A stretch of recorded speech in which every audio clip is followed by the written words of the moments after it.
Metro ఉదయం news కి స్వాగతం. నెక్కంటి రుతిక్ పుట్టినరోజు సందర్భంగా వారి అమ్మ నాన్న సుకన్య సతీష్ విజయవాడ మన్నెగూడెం గిరిజన స్కూల్ పిల్లలకు చెప్పులు, cakes, sweets, biscuit packets, cool drinks, pens అందజేశారు. ఇట్టి కార్యక్రమం శ్రీ శివసాయి గణేష్ సేవా సమితి అధ్యక్షులు పాటి బండ్ల ప్రసన్న శ్రీరామమూర్తి ఆధ్వర్యంలో జరిగినది.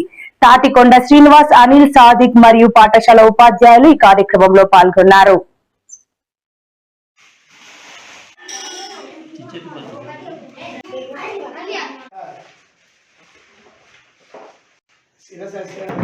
అధ్యక్షుడైనటువంటి శ్రీరామూర్తి గారు, ప్రసన్నమ్మ గారు అందరి చేదోడు వాదుడుగా ఏ చెప్పినా కానీ ఏ ప్రోగ్రామ్ అయినా కానీ వారికి చెప్పితే ఎట్టి పరిస్థితుల తక్కువైనా ఎక్కువైనా గ్యారంటీ సార్ చెప్పినట్టు ఖచ్చితంగా చేసి చూపిస్తాడు. ఈ తలమల గ్రామాన్ని దత్తగా తీసుకున్నందుకు సార్కు మీ అందరి తరఫున ధన్యవాదాలు. మీరు ఇలాగనే అందరూ డైలీ స్కూల్కి వచ్చి మంచిగా చదువుకుంటే మీరు మంచి మంచి జాబ్స్ వస్తాయి. మీకు ఇదే మాటలు అవి కట్టకుండా చాలా మంచిగా బుద్ధిగా చదువుకోండి. మీకు ఏది కావాలన్నా బుక్స్ అయినా కానీ ఏదైనా కానీ సార్ వాళ్ళు అరేంజ్ చేస్తారు. ఏ అవసరం మీ సార్ చెప్తే సార్ శ్రీరామూర్తి గారు చెప్తాడు, అవి మీకు అన్నీ అరేంజ్ చేస్తాడు. మీరు మాత్రం బుద్ధిగా మంచిగా చదువుకోండి, మంచిగా జాబ్లో స్టడీ చేయండి, మీకు అన్ని విధాలుగా సహకరిస్తారని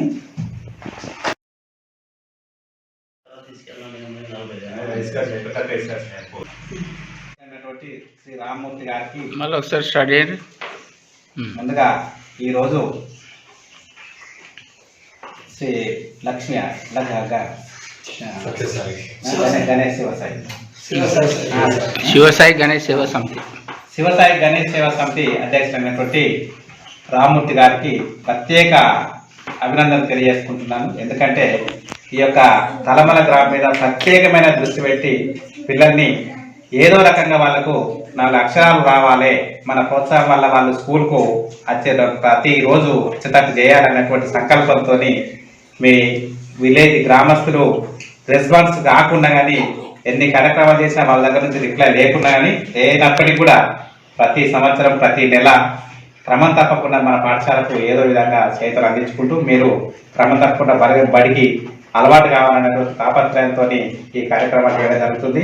ఎవరు ఈ లక్ష్మీపేటలో కానీ హైదరాబాద్లో కానీ ఎక్కడైనా కానీ బర్త్డే జరుపుకోవాలనుకున్నటువంటి వాళ్లకు ఈ శివసాయి గణేష్ సేవా సమితి తరఫున ఈ యొక్క తలమల గ్రామం ఉంది, అట్టడుగు వర్గాల పిల్లలు ఉన్నారు, వాళ్ళ మధ్యలో జరుపుకున్నట్టయితే వాళ్ళకు మనం కొంచెం చేతనిచ్చినట్టయితే వాళ్ళని పాఠశాలకు రప్పించడం అయితే వాళ్ళకు కొంచెం విద్యాబుద్ధులు అందుతాయని చెప్పి అనే సంకల్పంతో ఎవరినైనా ఇక్కడికి తీసుకొచ్చి ఈ తలమల గ్రామం పిల్లల మధ్యలో వాళ్ళ బర్త్డేలు జరుపుకుంటా చేస్తున్నారు.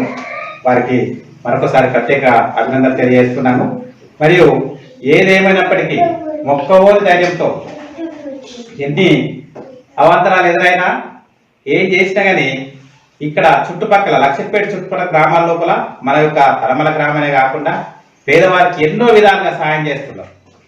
ఇది నాకైతే చాలా ఆనందం అనిపిస్తుంది. ఇంత పట్టుదలతోని ఈ కార్యక్రమాన్ని కొనసాగిస్తున్నాను. నేను ఒకసారి లక్ష్మీపేటలో ఒక షాప్లో పోయి ఒకసారి ఇట్లా రామ్మూర్తి సార్ గారు ఒక కార్యక్రమం చేస్తుంటారు, దానికి కూడా మీరు ఏదన్నా ఒకటి ఇవ్వాలంటే వాళ్ళు ఏమన్నారంటే ఒకటే మాట అన్నారు, రామ్మూర్తి సార్ గారు వచ్చి ఒక్కసారి అడిగిందంటే కాదన బుద్ధి కాదు సార్ మాకు, ఆయన వచ్చిందంటే ఆయన అడిగిందంటే అంతే ఉంటుంది. ఆ కార్యక్రమానికి మేము ఎంతో కంపల్సరీ సేవలు మేము నిలుస్తామని చెప్పి ఎవరంటే పుష్ప జనరల్ స్టోర్ జగన్ గారు చెప్పడం జరిగింది. కాబట్టి చాలా ఆ సార్ యొక్క మాటలనే ఒక రకమైనటువంటి ఆప్యాయత, తర్వాత ఎలాంటి కమాండింగ్ లేకుండా ఈ సేవా కార్యక్రమానికి లక్ష్మీపేటలో ఉన్నటువంటి ఈ వయసులు కానివ్వండి అందరూ ప్రతి ఒక్కరూ సార్ యొక్క చేసేటువంటి కార్యక్రమాలకు చేదోడ వాదన ఉండి ముందుకు తీసుకెళ్తుంటూ వారికి మరొకసారి అభినందనలు తెలియజేస్తున్నాను, ధన్యవాదాలు తెలియజేస్తున్నాను. మరి ఈరోజు ఇక్కడ బర్త్డే నెక్కంటి రుతిక్, ఎవరిదిరా నెక్కంటి రుతిక్ బర్త్డే. ఆ సందర్భంగా మన యొక్క ఈ తలమల పిల్లలకు అందరికి ఏం తీసుకొచ్చిండ్రా? అందరికి చెప్పులు. మీరు చెప్పులు లేకుండా నడిచి రావడం చూసి సార్ ఎప్పటి నుంచో లాస్ట్ ఇయర్ నుంచే ఇక్కడ అందరికి చెప్పులు ఇద్దాం సార్ అని చెప్పి అనడం జరిగింది. కానీ అనివార్య కారణాల వల్ల కొంచెం లేట్ అయింది. చెప్పులు కానీ మనకు ఎన్నోసార్లు స్వీట్లు ప్రతి ఒక్కొక్క కేక్ ఇచ్చినాం. మనం చెట్ల కింద పెట్టి ప్రతి ఒక్కరికి ఒక హాఫ్ కేజీ కేక్ కూడా ఇచ్చినాం. ఒకసారి ఎన్ని కేకులు ఎంతమంది పిల్లలు ఉంటే అన్ని కేకులు కూడా పట్టుకొచ్చి ఇవ్వడం జరిగింది. ఇలాంటి కార్యక్రమాలను ఎప్పుడు దాలతో సార్ నిర్వహిస్తుంటూ సార్కు మా యొక్క తలమల పిల్లల తరఫున మా తలమల తరఫున ప్రత్యేక ధన్యవాదాలు తెలుపుకుంటూ ఈ కార్యక్రమాన్ని ఈ శివసాయి సేవా సమితి అధ్యక్షులైనటువంటి రామ్మూర్తి గారు మాట్లాడాల్సి కోరుతున్నాను.